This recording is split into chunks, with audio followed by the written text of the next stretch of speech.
सुप्रभात बच्चों। आज हम संबंध बोधक अव्यय के बारे में पढ़ेंगे। साथ ही उसकी परिभाषा और प्रकार के बारे में भी जानेंगे। तो सर्वप्रथम संबंध बोधक अव्यय होता क्या है, आप उसके बारे में जानिए। तो वे शब्द जो संज्ञा सर्वनाम को अन्य संज्ञा या सर्वनाम के साथ संबंध का बोध कराते हैं, उन्हें संबंध बोधक अव्यय कहते हैं। अब यहाँ पे कहने का अभिप्राय ये है, जैसे कोई भी आपके पास संज्ञा शब्द हो या सर्वनाम शब्द हो, वो अपने ही जैसे संज्ञा या सर्वनाम शब्द के साथ उसका संबंध के बारे में हमें जानकारी कराएंगे, तो उसे हम संबंध बोधक अव्यय कहेंगे, या वो उसके साथ उसको जोड़ने का भी कार्य करते हैं। अब जैसे इस प्रकार के संबंध बोधक जो अव्यय हैं, उन शब्दों की पहचान क्या है। उसके बीच में के पास, के ऊपर, से दूर, के कारण, के लिए, की ओर, की जगह, के अनुसार, के आगे, के साथ, के सामने आदि शब्द आएंगे। अब जैसा कि यहाँ पे आप लोग चित्र में देख पा रहे हैं, अब पहले वाले चित्र में पेड़ के ऊपर बंदर बैठा है। तो यहाँ पे जो बंदर है वो किसके ऊपर बैठा है, पेड़ के ऊपर।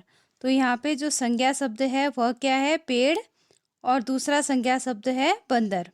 अब इन दोनों को जोड़ने का काम क्या कर रहा है, के ऊपर शब्द।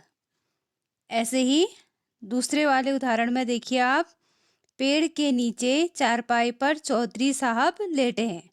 अब यहाँ पे जो पेड़ है, चारपाई है और चौधरी साहब हैं, ये सब क्या है, संज्ञा शब्द हैं। अब इनको जोड़ने का काम क्या कर रहा है, के नीचे शब्द। इसी प्रकार तीसरा उदाहरण देखिए, उनके पास कुर्सी पर कोई बैठा है।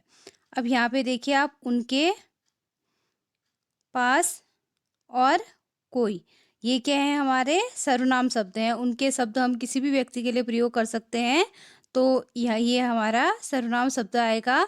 और के पास क्या आएगा, उसका संबंध बोधक अव्यय आएगा। तो इस प्रकार आपने जाना, जो पद किसी अन्य पद के साथ, संज्ञा या सर्वनाम पद के साथ उसका संबंध बताते हैं या उन पदों को जोड़ने का काम करते हैं, उनको संबंध बोधक अव्यय कहा जाता है। अगर आप परिभाषा के रूप में जाने, तो जो शब्द संज्ञा अथवा सर्वनाम के साथ आकर उसका संबंध वाक्य के दूसरे पदों का अर्थ होता है शब्दों से बताते हैं, उन्हें हम संबंध बोधक अव्यय कहते हैं। अब इसके आगे आप जो संबंध बोधक अव्यय है उसके भेदों के बारे में जानेंगे। तो पहला भेद है स्थानवाचक संबंध बोधक। तो वाचक का अर्थ होता है किसी स्थान के बारे में। जैसे कोई स्थान है तो आप कहोगे के ऊपर, के सामने, के आगे, इन शब्दों का आप प्रयोग करेंगे उसमें। ऐसे ही अगला है कालवाचक। अब कालवाचक के लिए आप के पहले, के बाद, के पूर्व, के उपरांत, के पश्चात इत्यादि शब्दों का आप प्रयोग करोगे। ऐसे ही तीसरा भेद है दिशावाचक। अब दिशा का अर्थ होता है किसी भी दिशा की ओर, तो जैसे यहाँ पे की ओर या की तरफ का प्रयोग करोगे।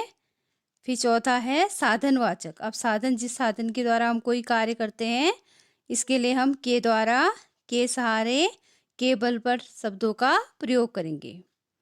अब अगला हमारा पांचवा है विरोध सूचक।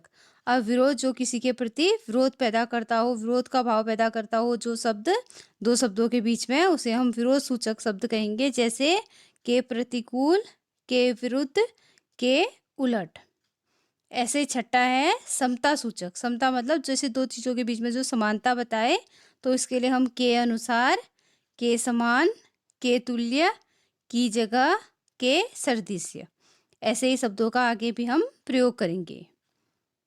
फिर अगला है सातवां हेतुवाचक। हेतु मतलब जिससे उस किसी कोई कार्य करने का जो साधन होता है उसे हम हेतु कहते हैं। इसके लिए हम के अतिरिक्त, के सिवा, के सहित शब्दों का प्रयोग करेंगे।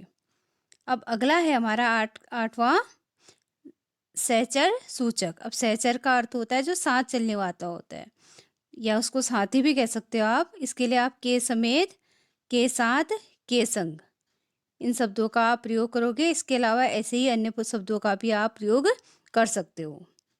फिर 9वां है विषय सूचक। अब विषय सूचक के लिए के विषय में, की, बाबत इत्यादि ऐसे ही शब्दों का आप आगे भी प्रयोग करोगे। फिर अगला है संग्रहवाचक।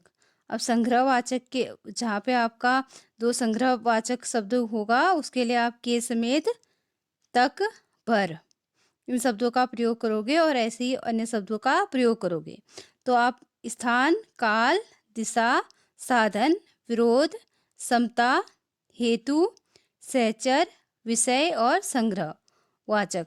अब इन जो संबंधबोधक अव्यय हैं इनका वाक्य के अनुसार प्रयोग करेंगे। तो आज की कक्षा में इतना ही। धन्यवाद।